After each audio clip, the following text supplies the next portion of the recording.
অভিষেক বন্দ্যোপাধ্যায়কে নিয়ে যখন কথা হচ্ছে, তিনি অন্যের চিকিৎসা নিয়ে কি কুকীর্তি করেছেন সেটা তো আমরা দেখলাম। অভিযোগ আরো কি সামনে আসে দেখাবো। নিজের চিকিৎসা, সেটা নিয়ে কি আপডেট?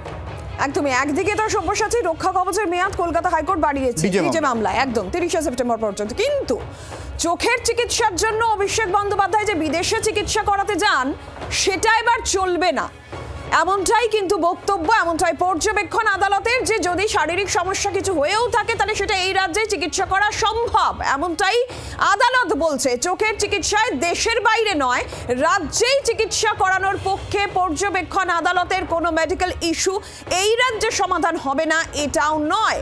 20 বছর ধরে বাইরে গিয়ে চিকিৎসা করাতে পারেন, কিন্তু এখন পরিস্থিতি আলাদা, কোনো শারীরিক সমস্যার সমাধান এই রাজ্যে নেই এমন নয়, এমনটাই পর্যবেক্ষণ এক্ষেত্রে আদালতের। অর্থাৎ অভিষেক বন্দ্যোপাধ্যায় নিজের চিকিৎসার জন্য বিদেশ যাত্রায় এবার অনুমতি পাচ্ছেন না, এমনটাই আদালত জানিয়ে দিয়েছে আজকে। অর্ণবাংশু রয়েছেন আমাদের সঙ্গে সরাসরি, অর্ণবাংশুর কাছ থেকে জানবো আর কি পরামর্শ আদালতের তরফ থেকে অভিষেকের চিকিৎসা নিয়ে এলো। অর্ণবাংশু,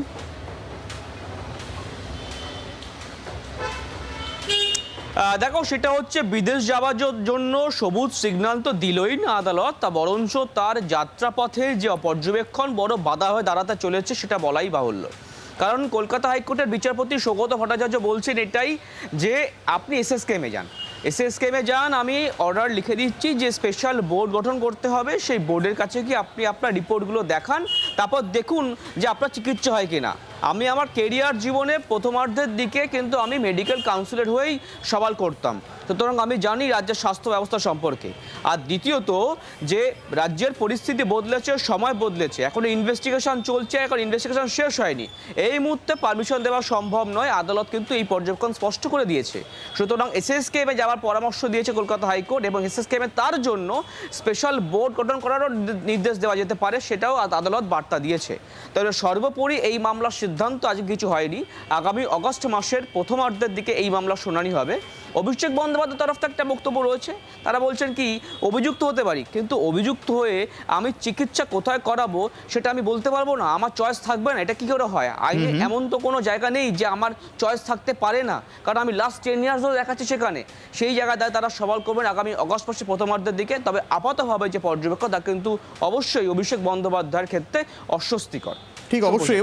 এবং নিরঞ্জনা, সেবাশ্রয় তো ছিল, সেবাশ্রয় অনেক চিকিৎসক তারাও চোখ পরীক্ষা করেছেন, মানে দাঁতের ডাক্তার, তিনিও চোখ পরীক্ষা করেছেন। অভিষেক বন্দ্যোপাধ্যায় করাতেই পারতেন, কোনো অসুবিধা ছিল না, বাইরে যেতে হচ্ছে কেন? তো এটা তো প্রশ্ন সবাই তুলছেন। দেবজিৎ সরকার সায়ন কি বলছেন সিপিএম এর, শুনবো। তো সেটা একবার দেখবেন না, তার আগে অন্য জায়গায় চলে যাচ্ছেন, পালিয়ে যাওয়ার চেষ্টা করছেন, লোকে মনে করছে। এটা তো ঠিক বীরের মতন ব্যাপার হচ্ছে না। যে বীরত্ব নিয়ে উনি এই কথাগুলো বলেছিলেন, সেই বীরকে আমরা কি এরকম ভাবে পালিয়ে যাচ্ছে বলে লোকেরা দুয়ো দিচ্ছে, এটা কি ভালো হচ্ছে? গলা দিতে চাইছে, মানে গলার আওয়াজ দিতে চাইছিলেন না, স্বর দিতে চাইছিলেন না, আরো কিছু করছিলেন উনি, আবার একটু চেঁচামেচি করে ফেলছেন। যা করছেন তো মানুষ দেখছে, মানুষের দৃশ্যমানতায় আছে। মানুষের দুই বা কেন দিচ্ছে তাই বা কে জানে, এগুলো তো ঠিক নয়। দেখা যাক কি হয়। একজন সাংসদ, একজন দলের সর্বভারতীয় সম্পাদক, তিনি তার এমন রেপুটেশন তৈরি করলেন, তিনি তার এমন ক্রিমিনাল অ্যান্টিসিডেন্ট তৈরি করেছেন যে সাংবিধানিক আদালত পর্যন্ত তাকে বাইরে যাওয়ার পারমিশন দিতে পারছেন না। This is very alarming.